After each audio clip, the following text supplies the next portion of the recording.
दोस्तों PF office को contact करने के बाद में पीएफ ऑफिस ने क्लियर रीजन कारण बताया है कि पीएफ का क्लेम सेटल होने के बाद में भी पीएफ का अमाउंट जो है पीएफ मेंबर्स के बैंक अकाउंट में क्रेडिट क्यों नहीं हुआ है इसके बारे में।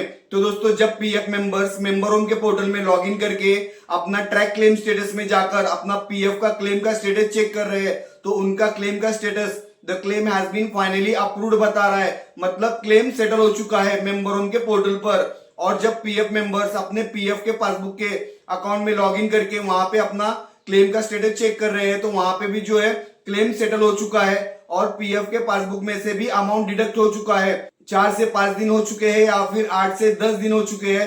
बहुत से पीएफ मेंबर्स के 10 से 15 दिन हो चुके हैं। मेंबरों के पोर्टल में क्लेम सेटल हो चुका है, the claim has been finally approved बता रहा है और पीएफ के पासबुक में भी क्लेम सेटल हो चुका है और पीएफ का अमाउंट भी पीएफ के पासबुक में से डिडक्ट हो चुका है, लेकिन अभी तक उनका पीएफ का अमाउंट उनके बैंक अकाउंट में क्रेडिट नहीं हुआ है।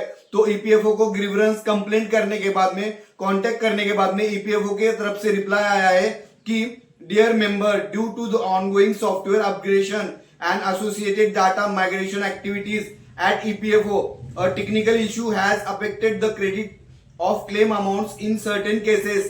As a result, the claim amount in your case to settle on 13 July 2026, 17 July 2026 could not be credited to your registered bank account. The issue is being addressed by our technical team on priority and necessary corrective action in underway.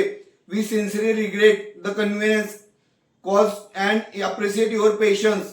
ऐसा वहां से reply आया है। मतलब जो EPFO का 3.0 का migration process और अपडेट प्रोसेस चल रहा था उसके वजह से जो है ईपीएफओ के सॉफ्टवेयर में ईपीएफओ के साइट में टेक्निकल इशू के वजह से बहुत से पीएफ मेंबर्स के जो है क्लेम सेटल होने के बाद में भी उनका पीएफ का अमाउंट क्लेम सेटल हो चुका है लेकिन बैंक अकाउंट में क्रेडिट नहीं हुआ है।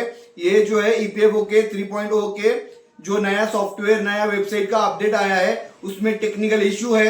इस वजह से जो है बहुत सारे पीएफ मेंबर्स का क्लेम सेटल होने के बाद में भी उनके बैंक अकाउंट में रजिस्टर्ड बैंक अकाउंट में अमाउंट क्रेडिट नहीं हुआ है। तो ये पीएफ ऑफिस ने जो है उनके टीम को बता दिया है कि ये टेक्निकल इशू है और इस पर जो है काम चल रहा है और वहां से जिस पीएफ मेंबर का क्लेम सेटल होने के बाद में भी पीएफ का अमाउंट उनके रजिस्टर्ड बैंक अकाउंट में क्रेडिट नहीं हुआ है तो वहां से ट्रांसफर उनके बैंक अकाउंट में करने का प्रोसेस चालू कर दिया है।